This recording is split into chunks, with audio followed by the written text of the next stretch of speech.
Hey y'all, we are doing our monthly reading wrap up for August. We've got another short one. I just want to show you guys kind of what our house has looked like for the last couple of months. My husband and I decided to do these renovations by ourselves and we're slowly making some progress, but it's taking forever. As you know, I haven't done a ton of reading lately. So I am excited about the books that I read in August though, and I'm excited to tell you about them. The first one I read was A Most Agreeable Murder by Julia Seals. And if you watched my mini book haul, you know that I picked up this book because I just thought it had the cutest cover ever. This book was so much fun to read. It was a spin-off of Pride and Prejudice. It was like Pride and Prejudice and Clue mixed together. So it follows the main character, Beatrice, who lives with her family, and they're kind of in the situation where if the daughters don't marry off and their father dies, then they lose their home and it goes to one of their cousins, their creepy cousin. So her and her family are invited to this ball and they're fully prepared to kind of put themselves out there and find a husband. Turns out though, while they're at this ball, there is a murder that happens and then it turns into this clue. They're all stuck there. It's in the middle of this thunderstorm and they have to figure out who the murderer is. It was definitely very cheesy. If you've seen like Pride and Prejudice and Zombies, it is not the same vibe at all,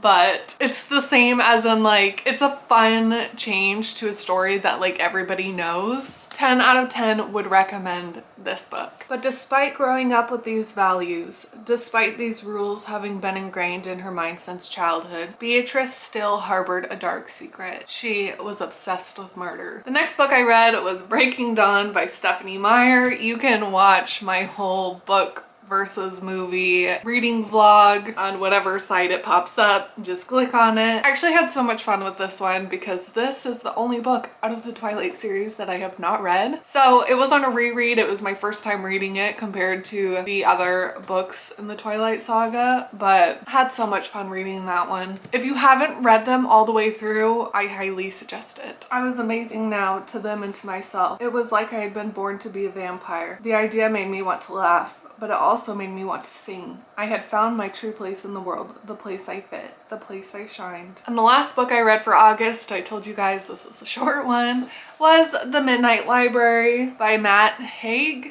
Don't really know. This was one that I wanted to buy a while ago and then I didn't, and I saw it at my friend's house. She's like, you have to borrow it. I started reading it and then I was like, I have to get my own copy of this book because I was so into it. This book follows Nora. She's just turned 30 or in her 30s, something like that. And she is having a tough time in life and decides she no longer wants to live it. And because of that, she discovers that between life and death is a library. And in this library, she learns that there are thousands and thousands of books that all contain a different possible life that she could have led based off of her decisions. If she had made one different decision, it would lead to a different kind of life. So she's given the ultimate opportunity to undo all of these regrets she has and try out these different lives and kind of see which one fits her best. But she only has so much time to do this. So before time runs out, she has to answer the ultimate question, which is, what is the best way to live? I thought this book had such a beautiful and strong message without being too intense. Maybe I think is the best way to describe it. And it does make you stop and think about your life and maybe the way you want to do things and how you want to live and what a great thing that life is. The only way to learn is to live. Just like with The Most Agreeable Murder, I would say pick this book up and read it. Okay guys, well that is it for my super short reading wrap up for August. I'm really looking forward to the holiday season. I'm hoping things will slow down a little bit, which is hilarious because that's never how it works over the holidays, but maybe I'll have some more downtime where I can